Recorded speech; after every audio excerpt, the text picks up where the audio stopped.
Hi, I'm Gail Hoffman from Redington Beach, Florida, and on behalf of Expert Village, I am going to make for you a Baked Alaska. Okay, to make Baked Alaska, you need a few ingredients.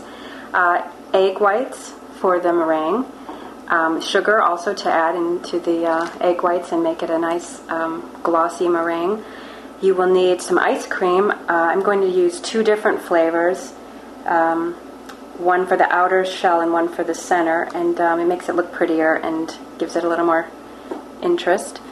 And then also you need a cake.